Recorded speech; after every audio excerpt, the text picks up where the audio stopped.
ममता बनर्जी को ये जानना चाहिए कि संसद में जो पारित कानून है, जो केंद्र सरकार ने किया है, वो सब पर बराबरी से यूनिफॉर्म तरीके से लागू होता है। फिर से मुसलमानों को डराना धमकाना, वो ये जानते हुए भी कि सीए का ताल्लुक किसी भी भारतीय मुसलमान से नहीं है। हमारे देश में इतने मजबूत कानून हो गए हैं कि अगर कोई भी फेक इस तरह का वीडियो हो या एआई जनरेटेड हो या फिर डीप फेक हो, तो उसके खिलाफ सख्त से सख्त कार्रवाई फ़ौरन होगी, जो कि इस मामले में भी हुई। ममता बनर्जी को ये जानना चाहिए कि संसद में जो पारित कानून है, जो केंद्र सरकार ने किया है, वो सब पर बराबरी से यूनिफॉर्म तरीके से लागू होता है।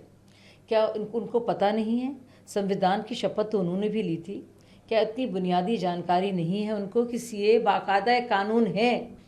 और अभी इस बात को उठाकर ये जानते हुए कि स्टेट रिपील कर नहीं सकता, क्योंकि वो स्टेट है और ये सेंट्रल लॉ है, जानबूझ के वो कह रही हैं, क्योंकि अब फिर से वही तुष्टीकरण की राजनीति, फिर से मुसलमानों को डराना धमकाना, वो ये जानते हुए भी कि सीए का ताल्लुक किसी भी भारतीय मुसलमान से नहीं है, ना वो पश्चिम बंगाल का हो या यूपी का हो। लेकिन वही सोच, और सोचिए इस तरह से परेशान किया जा रहा है, मुसलमानों को डराया जा रहा है।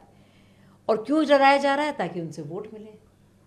और जहाँ तक बात है एनआरसी की, वो तो उसके बारे में अमित शाह ने साफ साफ कह दिया है, ना तो उसका ड्राफ्ट है, ना तो उसका जिक्र संकल्प पत्र में है।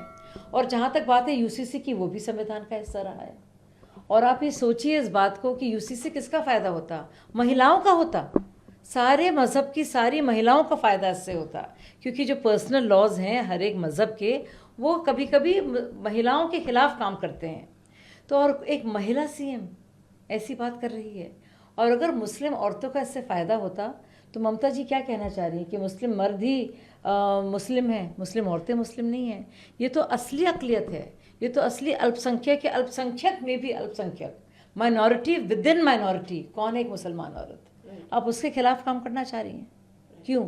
देखिए एफआईआर दर्ज हो गई है खार पुलिस स्टेशन में मुंबई में, और इंफॉर्मेशन टेक्नोलॉजी एक्ट के जो इम्पर्सनेशन और चीटिंग के जो मामले हैं, उसमें 419 और 420 के तहत वो दर्ज की गई है। आपको याद होगा कि प्रधानमंत्री जी ने डीप फेक के बारे में पहले भी आगाह किया था, और ये सब एआई जनरेटेड वीडियोज़ हैं। इस तरह का फेक कंटेंट बहुत उभरेगा, और क्योंकि एआई जनरेटेड है, इसके लिए टेक्नोलॉजी भी है, और ख़ास तौर से इलेक्शंस के वक्त इस पर ध्यान देना बहुत ज़रूरी है। और कम से कम हमारे देश में इतने मजबूत कानून हो गए हैं कि अगर कोई भी फेक इस तरह का वीडियो हो या एआई जनरेटेड हो या फिर डीप फेक हो,